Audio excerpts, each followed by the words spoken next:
Aujourd'hui, je vais vous prouver que c'est pas juste dans le vieux Montréal qu'on peut trouver des vieux bâtiments intéressants.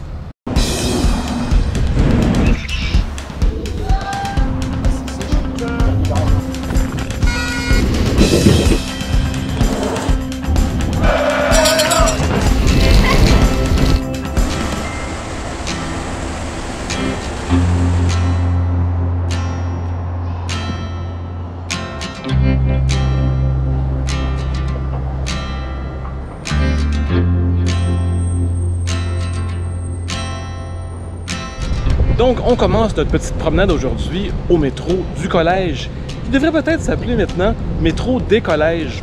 Vous allez savoir pourquoi plus tard.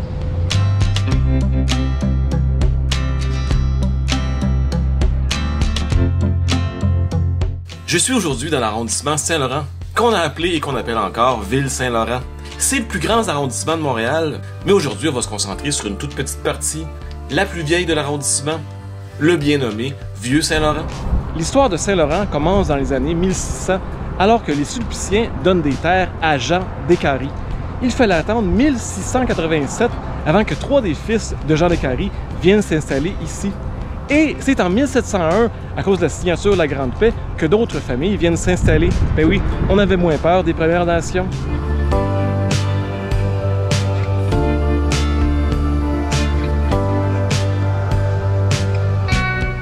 C'est en 1722 qu'on voit apparaître la première paroisse de Saint-Laurent et la première église a été construite au coin de Sainte-Croix et du boulevard Côte-Vertu, pas tellement loin d'ici par là-bas. À cette époque, la paroisse était gigantesque. Elle couvrait tout le secteur centre-nord de l'île de Montréal, mais il y avait très peu d'habitants.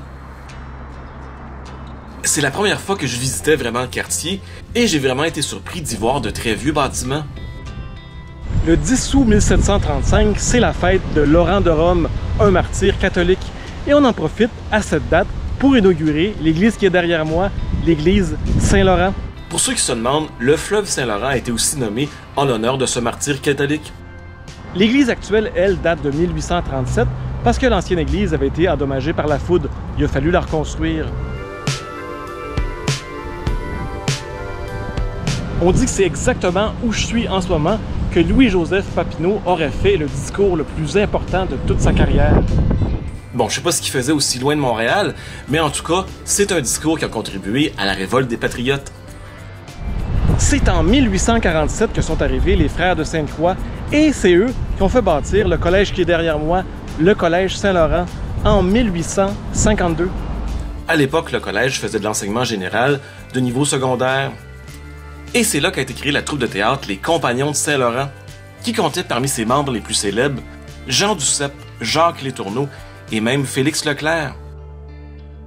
La troupe avait été créée par Émile Legault, un prêtre de la congrégation de Sainte-Croix. À la fin des années 60, on a transformé le collège en cégep. Pour les Européens qui ne savent pas c'est quoi un cégep, c'est un collège d'enseignement général et professionnel. C'est habituellement autour de 2 ans et on fait ça après l'école secondaire et avant l'université.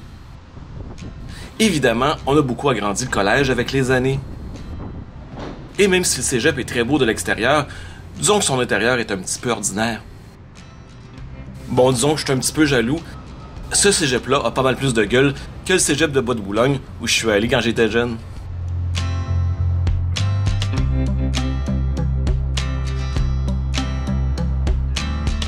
Juste à côté du collège, on a une autre église. L'église qui est derrière moi a vraiment une histoire fascinante. Elle a été construite en 1867. C'était l'église Saint-Paul, une église presbytérienne. Elle était à l'emplacement de la gare centrale aujourd'hui.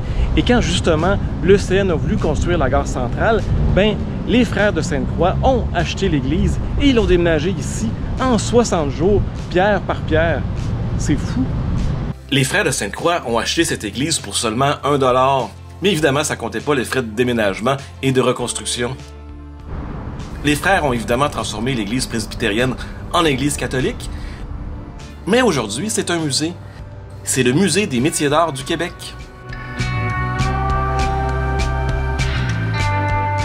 C'est vraiment un musée très intéressant, et pas seulement parce qu'il est situé dans une ancienne église. On y retrouve beaucoup de très vieux objets du temps de la Nouvelle-France et à travers toutes les époques qui ont suivi. comme ici ce moule en forme de poisson. Savez-vous à quoi ça pouvait servir? Écrivez-le dans les commentaires.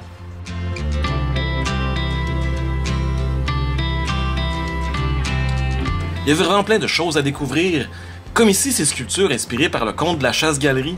Bon, disons que celle-là est un petit peu funeste.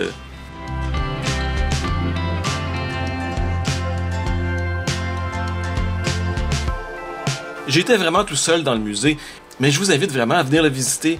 C'est à peu près 5-10 minutes de marche de la station de métro du collège, ça vaut la peine.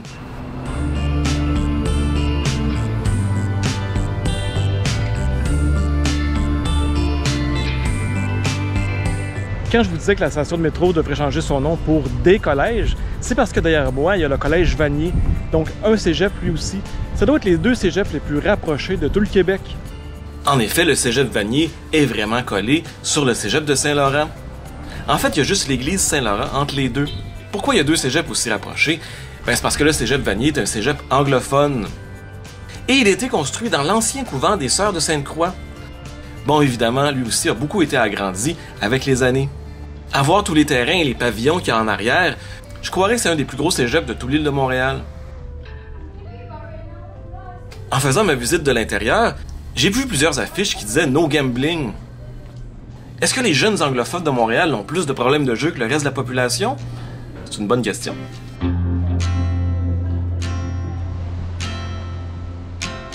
On arrive à la moitié de la vidéo et on est toujours sur la rue Sainte-Croix. Une rue évidemment qui a pris son nom des frères et des sœurs. Mais sur cette rue-là, il y a aussi de très jolies maisons. Des vieilles maisons de style ferme, comme il y en avait beaucoup du temps de la Nouvelle-France. Bon, je crois pas par contre que ces maisons-là soient aussi vieilles, mais elles ont été fabriquées dans le même style. En arrivant sur le boulevard Côte-Vertu, je remarque que la plupart des rues du coin sont très larges. Et il y a vraiment beaucoup de chars qui y circulent. Mon hypothèse, c'est que le quartier s'est vraiment développé avec l'étalement urbain. Donc la plupart des rues se sont construites en passant à la circulation automobile. Ouais bon.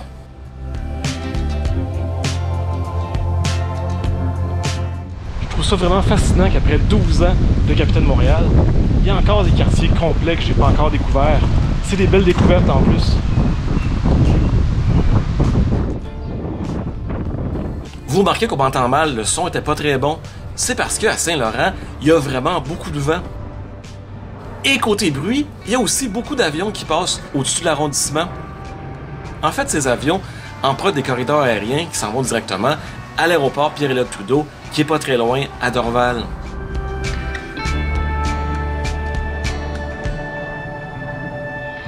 Je vous amène à la très jolie bibliothèque du Vieux Saint-Laurent.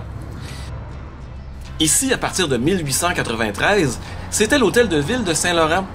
Parce que oui, à cette époque-là, on parlait vraiment de ville Saint-Laurent.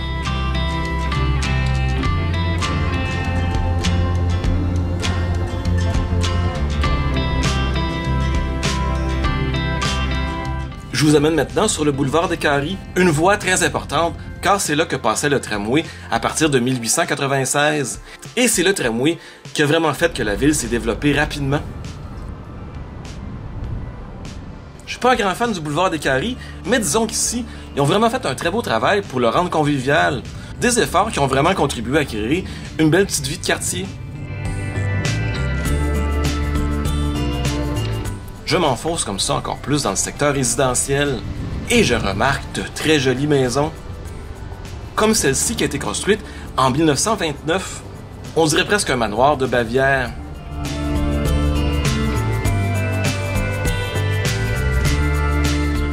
Et derrière, il y a d'autres appartements reliés à cette maison. Ces appartements-là ont toutes la même adresse.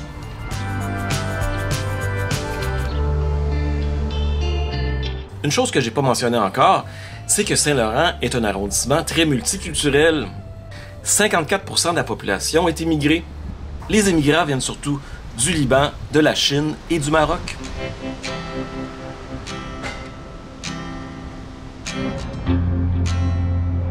On arrive comme ça à la mairie de l'arrondissement. En 2002, toutes les villes de l'île de Montréal ont fusionné à la ville de Montréal. Et quelques mois plus tard, les gens de Ville-Saint-Laurent, eux, ont voté un référendum pour se défusionner. Et ils ont voté à 75% pour. Pourquoi donc Ville-Saint-Laurent fait toujours partie de Montréal? Ben, parce qu'il n'y a pas assez de gens qui ont voté, tout simplement.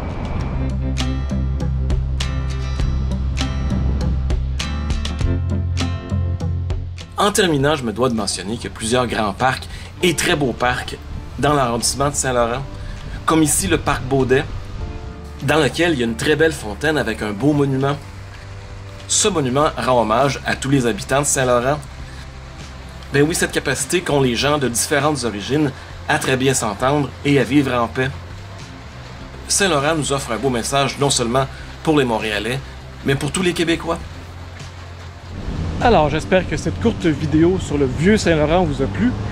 Est-ce que je vais couvrir d'autres secteurs de Ville-Saint-Laurent? Pas sûr, on verra bien. En tout cas, si ça vous a plu, comme d'habitude, un petit pouce en l'air en bas de la vidéo. Abonnez-vous si ce n'est pas encore déjà fait. Allez voir mon Patreon, le lien dans la description.